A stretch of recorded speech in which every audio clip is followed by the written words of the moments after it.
नमस्कार दोस्तों, मैं लोकेश कुमार। अंकुर क्लासेस में आप लोगों का फिर से स्वागत है।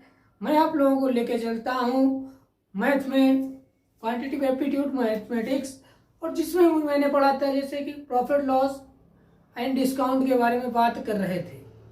उसी के नेक्स्ट पॉइंट पे अब बात करते हैं हम आज सक्सेसिव डिस्काउंट, मतलब कि क्रमिक बट्टा के बारे में हम बात करेंगे। अभी तक हम लोगों ने सिंपल बट्टा निकाले थे, लेकिन अब हम निकालेंगे क्रमिक बट्टा कैसे निकाला जाता है, उसके बारे में हम लोग आपसे बात करेंगे। आइए तो देखिएगा, आगे के क्वेश्चनों की तरफ देते हैं ध्यान। अब हम क्या देखेंगे कि जैसे एक होता है क्रमागत। क्रमिक बट्टा का मतलब होता है क्रमागत, बोलेंगे या बोलेंगे लगातार। तो इसका मतलब होता है कि 50 प्लस 50, क्या चीज 50% प्लस 50%, मतलब कि टोटल वैल्यू कितना होगा जाके आपके पास 100%।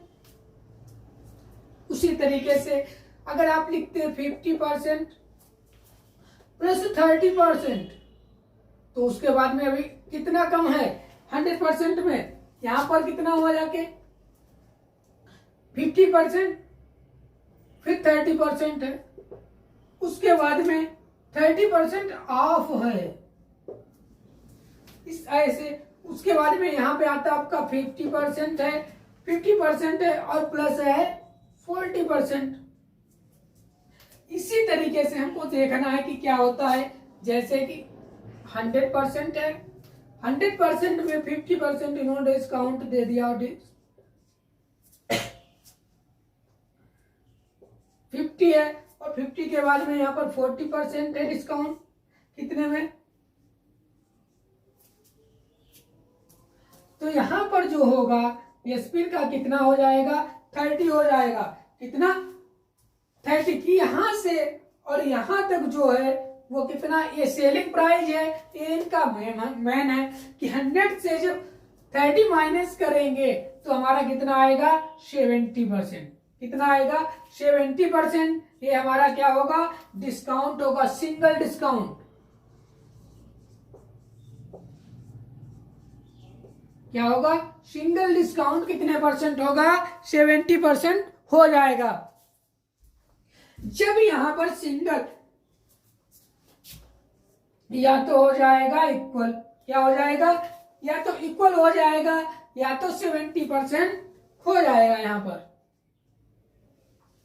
इसी तरीके से हम आगे चल के देखते हैं कि सिंगल अकाउंट क्या होता है। सिंगल अकाउंट होता है कि सिंगल अकाउंट दो या दो से अधिक डिस्काउंट दिए जाते हो, किसी भी चीज के दो से अधिक डिस्काउंट दिया जाता है। कि मतलब एक मान लीजिएगा दे दिया गया 50%, यहाँ पर देखो दिया गया है इस तरीके 50% और 30%, 80% दो डिस्काउंट दिए गए। तो इसी तरीके से इसको हम आगे बात करेंगे।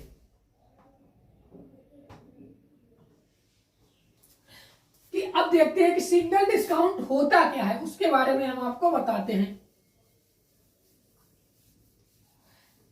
कि सिंगल डिस्काउंट किसके बारे में बात करेंगे, सिंगल डिस्काउंट के बारे में।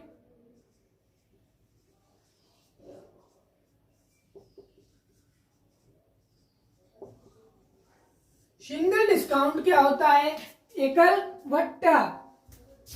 क्या होता है, एकल बट्टा।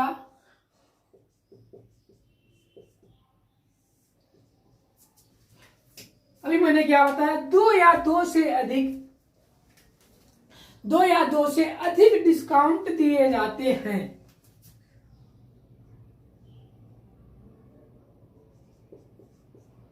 दो या दो से अधिक,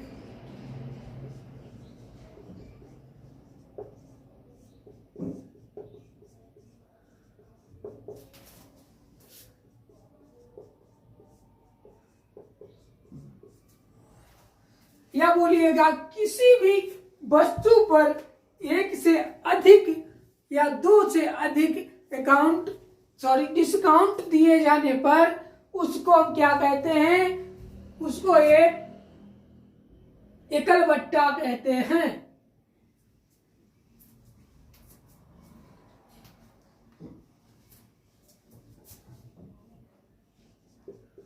तो उन दोनों डिस्काउंट को एक बना लेते हैं। जैसे कि जब दो डिस्काउंट वहां पर दिए गए हैं तो दोनों को क्या करेंगे, प्लस कर लेंगे, एक बना लेंगे। एक डिस्काउंट बना लेते हैं तो उसी को बोलते हैं क्या चीज, सिंगल डिस्काउंट।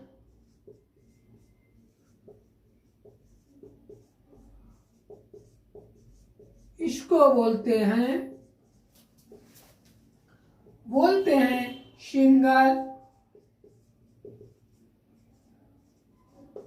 सिंगल डिस्काउंट कहते हैं।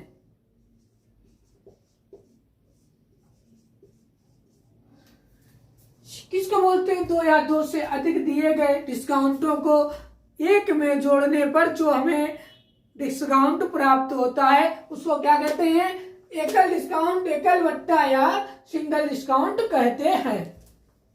जैसे कि देखते हैं हमें क्या होता है, एमआरपी है, पहले आपका एमआरपी आ जाता है और एमआरपी के बाद में क्या होता है, सेलिंग प्राइस होता है, सेलिंग प्राइस, और फिर उसके बाद में ये एमआरपी आपका दिया गया है 100 रुपया। कितना है एमआरपी, और इस कितना है 50% है, हमने डिस्काउंट दिया है 50%। यहां पर ये कितना दे दिया, 50% डिस्काउंट इसको दे दिया। 100 रुपए की चीज थी, 50% डिस्काउंट दिया तो 50 रुपए की रह गई। कितने रुपए की, अब जब यहाँ पर 50 रुपए की रह गई है और इस पर मैंने कितना परसेंट दे दिया, इस पर भी मैंने 40% दे दिया। कितना, 40% ये डिस्काउंट दे दिया, तो हमारे पास कितना बचेगा बताइएगा। जब इसका 40% यहाँ पर मैंने दे दिया है तो अपान में जो यहाँ पर क्या हुआ, जाके यहाँ पर भी तो माइनस हो गया 50 आपका। जब अपान में 50 माइनस हो जाता है, अब एमआरपी जो है इसका सेलिंग प्राइस आप निकाल के देख लीजिए, तो सेलिंग प्राइस जो आता है वो आएगा आपका 30। कितना आएगा, 30। ये क्या है, सेलिंग प्राइस है। जब सेलिंग प्राइस 30 आ जाता है और अपान में इसका आएगा कितना, 20, माइनस का 20, तो 100 से और इसके बीच का कितना डिफरेंस बनता है आपका, डिस्काउंट 70%। कितना डिस्काउंट बन रहा है, 70%। लेकिन क्या है, यहां पर क्या बन रहा है आपका, डिस्काउंट है। ये 50 और 20 कितना हो गया, 70% आपको डिस्काउंट यहां पर मिल रहा है। जब दोनों डिस्काउंटों को मैंने आपस में जोड़ा है तब उसी तरीके से अगर हम देखते हैं कि किसी चीज पर 50% हो प्लस 40% हो, यहां पर कितना दिया गया था, एक तो 50% था आपका और एक 40% था। और उसी तरीके से हम देखते हैं अलग तरीके से, इसी क्वेश्चन को देखते हैं तो वो क्या है, इसमें 50% प्लस 40% दोनों जब दिए गए हैं तो 50% जो है यहां पर क्या है, 50% बराबर क्या होता है, 1/2। मतलब कि आधा हिस्सा 100 रुपया का है, 100 रुपए का अगर 50% किया जाता है तो 1/2 ही तो लिख सकते हैं। मतलब कि तो एमआरपी जो इसका हो जाएगा, वो एमआरपी जो होगा वो कितना होगा, 2 होगा। और 2 के बाद में यहां पर हम जो क्या होगा, एसपी जो होगा, सेलिंग प्राइस कितना हो जाएगा, 1 हो जाएगा। उसी तरीके से हम देखते हैं कि 40%, अब हम देखेंगे कि 40% यहां पर मैंने क्या किया था, 50 का निकाला था परसेंट का तो 1/2 आया था, लेकिन 40 का जब निकालेंगे तो हमारा कितना आएगा, 2/5। कितना आएगा, 2/5 आएगा। तो यहां पर आपका एमआरपी कितना हो जाएगा, एमआरपी अलग होगा और सेलिंग प्राइस अलग होगा। तो एमआरपी होगा यहाँ पर 5/10 और 5/10 और तो यहां पर क्या आपका बचेगा 3/3। ये आपका क्या हो जाएगा, डिस्काउंट हो जाएगा। और उसके बाद में हमें देखने को क्या मिलता है कि इन दोनों के जो बीच में डिफरेंस आया है, इसके दोनों के बीच में जो डिफरेंस आया वो कितना आया है, वो आया है आपका 7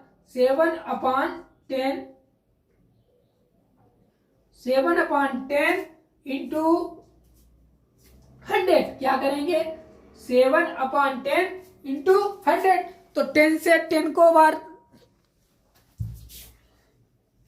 इसका जो यहां पे आया है वो कितना है 7/10 इंटू 100, तो 10 बन जा 10, 10 10 जा 100, तो हमारा जो आया है 7 इंटू 10, तो हमारा जो आंसर आ गया वो कितना आया 70%। यहां पर जो आंसर आता है वो हमारा आ जाता है कितना 70%। बहुत ही आसान तरीके से हम क्वेश्चन को सॉल्व करेंगे। इसी तरीके से आगे देखते हैं कि आगे क्वेश्चन क्या है। जैसे कि हम आगे को देखते हैं कि आगे और भी क्वेश्चन काफी सारे करने हैं इससे रिलेटेड।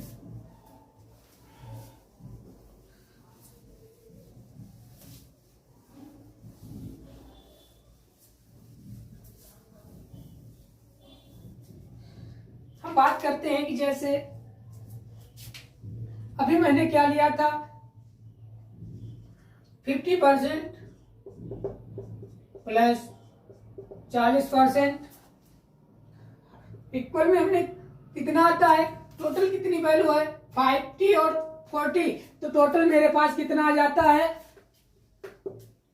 इक्वल में आता है 90%। कितना आएगा 90% से 20 माइनस करेंगे तो मेरे पास कितना परसेंट आ जाएगा 70% आ जाएगा। अगर हमें दिया जाता है कि 50% दिया गया है, 50% किसी चीज पर मुझे क्या मिलता है, बट्टा मिलता है, एकल बट्टा मिलता है, तो उसके बारे में हम क्या बात करेंगे कि 50% एक है और 50% और भी है। तो यहाँ पर 50-50 कितना हो जाएगा, यहाँ पर क्या है देखिएगा, मैंने यहाँ पर कैसे 20 कैसे आता है कि 50 और 4 का 50 प्लस 40 बराबर होता है 90, तो मैंने इसको प्लस किया था। और यहाँ जो दूसरा किया है वो क्या किया है 50 है और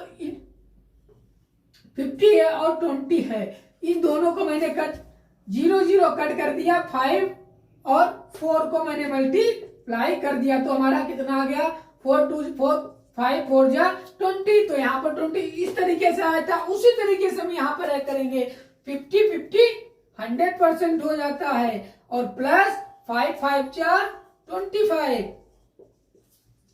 तो हमारा कितना टोटल आया, यहाँ पर 100 है और सॉरी यहाँ पर 100 है, 100 से जब 25 माइनस करेंगे तो हमारे पास कितना आ जाएगा 75% आ जाएगा। इसी तरीके से नेक्स्ट क्वेश्चन की तरफ बढ़ते हैं।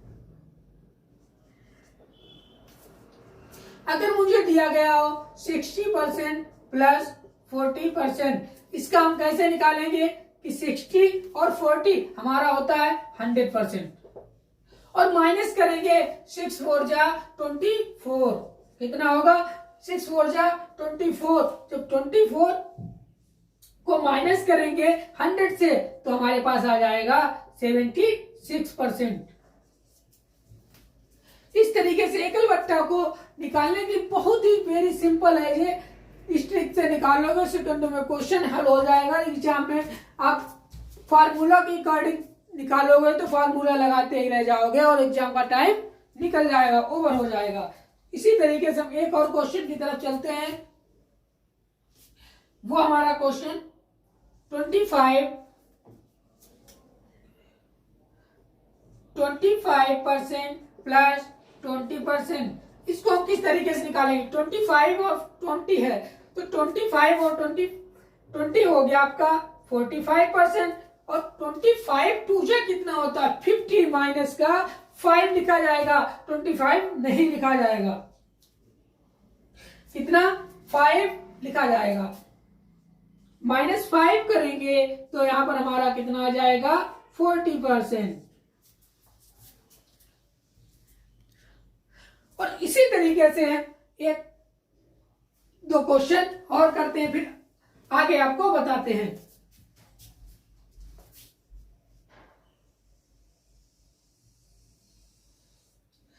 जैसे कि मुझे देखना, एक क्वेश्चन है 50% प्लस 40%। जब मैंने भी बताया था कि 50% और 40% का एक भी बताया था मैंने आपको, लेकिन अब फार्मूले के अकॉर्डिंग इसको करते हैं तो फार्मूला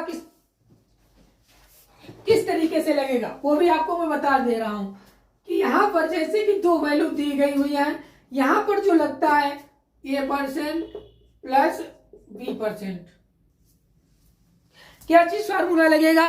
A% प्लस B%। और फार्मूला जो होता है वो A प्लस B, क्या चीज? A प्लस B है। A plus B minus AB into 100।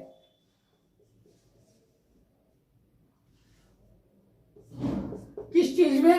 Percent में। अब यहां पर देखिएगा, आपका यहां से सोल्यूशन शुरू होता है, लेकिन ए आपकी वैल्यू दी गई है, ए आपने मानी ए 50 और बी मानी है 40, तो ए की वैल्यू आपकी आ जाएगी 50, बी की वैल्यू 40 माइनस 5 4 जा कितना होता है? मैंने अभी बताया था 5 और 4, मतलब कि 50 इंटू 40 अपॉन में 100 होता है। जब इसको एक एक जीरो माइनस करेंगे तो हमारे पास वैल्यू क्या आएगी?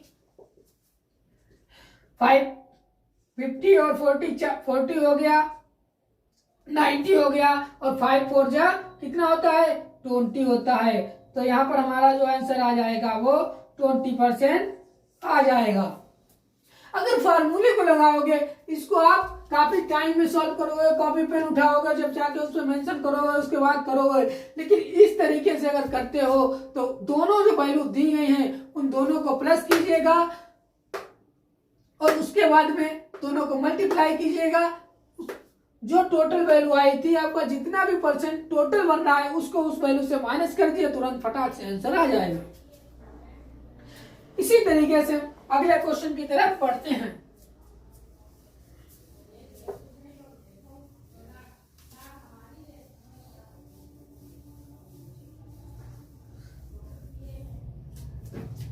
कि ये क्वेश्चन है 20% प्लस 25% प्लस 30%। मुझे इनका निकालना है कि क्या वैल्यू आएगी। जब मुझे ये वैल्यू नहीं पता है तो हम क्या करेंगे, देखते हैं। पहले हम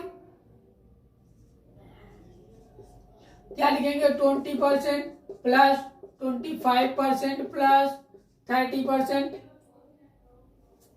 मैंने दोनों को लिख लिया है, लेकिन पहले हम क्या करेंगे, एक साथ में तीनों को हम काउंट नहीं कर सकते हैं, तो हम क्या करेंगे, केवल 2 को लिखेंगे। कितने? केवल 2 को। तो यहाँ पर क्या करेंगे, 20 और 25, तो हमारे पास वैल्यू आती है 45%। जब 45% यहाँ पर वैल्यू आ जाती है तो मैंने पहले क्या बताया था कि 25 टू जा कितना होता है, तो यहाँ पर आता है 25 टू जा 50 होता है, लेकिन यहाँ पर हम क्या लिखेंगे, 5 लिखेंगे।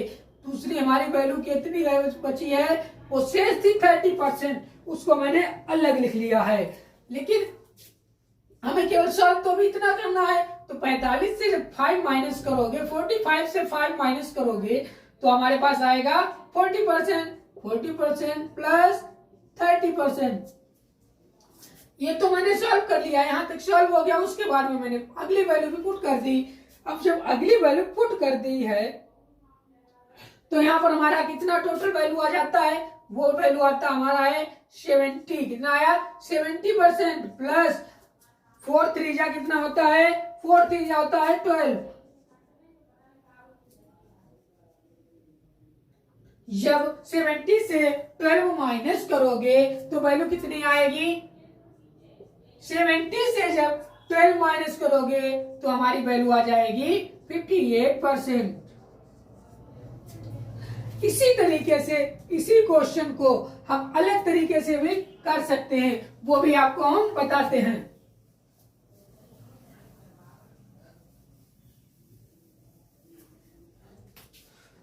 मैंने क्या बोला था अभी, क्वेश्चन को माइंड में ही कंप्लीट कर दीजिएगा कि ये पहली वाली वैल्यू है 20% और फिर है दूसरी 25%, जो तीसरी वैल्यू है वो है हमारे पास 30%।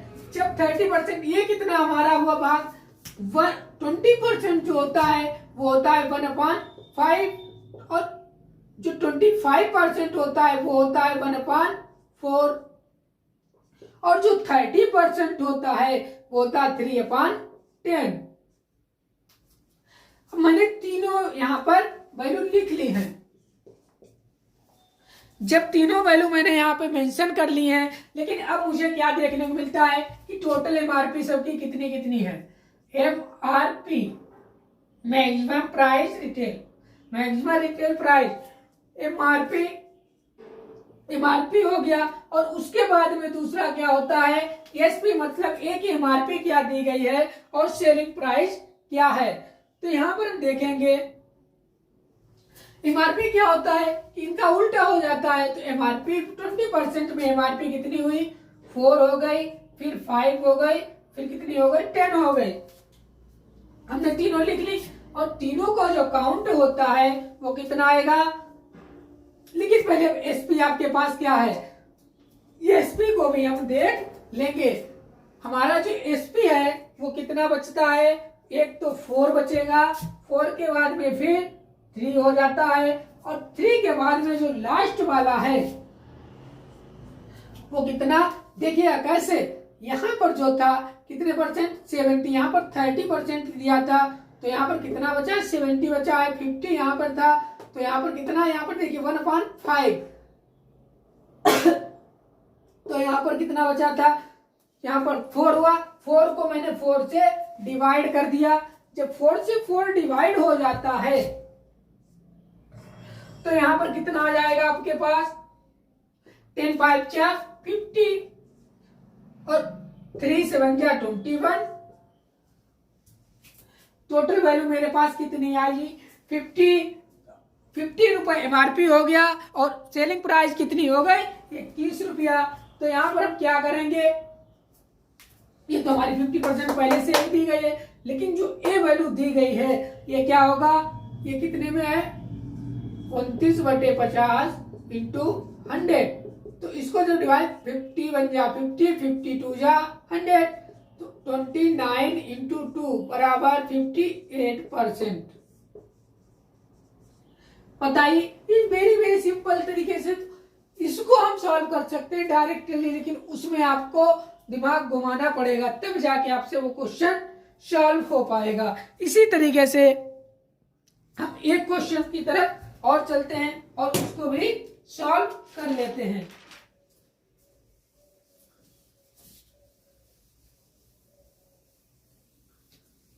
जैसे कि हमारा क्वेश्चन है 1/2 प्लस 14 और 2/7। मुझे निकालना है कि जो इस चीज की वैल्यू होती है वो हमारी वैल्यू क्या है 12 2 जा 24 अपॉन, इस तरीके से करें तो सिंपल सी मैंने बताया था कि इसकी जो वैल्यू होती है वो होती है 1/8 और इसकी वैल्यू होती है वो होती है 1/7। तो दोनों की वैल्यू मुझे पता है, एमआरपी क्या होता है और उसके बाद में एसपी हम निकालेंगे। एमआरपी मैंने अभी बताया था कि नीचे वाली वैल्यू क्या हो जाएगी, ये एमआरपी है आपकी कितनी 7 रुपया है और एक एमआरपी है 8 रुपया है, 7 रुपया है। सेलिंग प्राइस मुझे निकालनी है, सेलिंग प्राइस जो है एक की कितने रुपया है 7 रुपया है और दूसरे की जो है वो 6 रुपया है। तो 7 यहाँ पे कट जाता है, कितना 7 डिवाइड हुआ 2 3 जा 6 2 4 जा 8। तो हमारा जो डिफरेंस आया है, यहाँ का रेशियो बनता है वो कितने का बन रहा है, वो यहाँ पर डिफरेंस है 1 का। तो 1 का जब है तो 1/4 इंटू 100, तो यहाँ से माइनस कट करोगे 4 बन जा 4 और 425 4 जा 100। तो यहाँ पर जो वैल्यू आएगी वो कितनी आएगी, 25%। 25%। इसी तरीके से हम लोगों ने संक्षिप्त डिस्काउंट मतलब कि क्रमिक भत्ता के बारे में काफी सारे क्वेश्चन किए हैं, लेकिन इसके बाद में हम अभी काफी सारे और भी क्वेश्चन करेंगे कि किस लेवल तक के एग्जाम में क्वेश्चन हमसे पूछे जाते हैं, उनके बारे में आगे चल करके आपसे बात करेंगे। आज तक के लिए यही। आप सभी लोगों को वीडियो देखने के लिए धन्यवाद।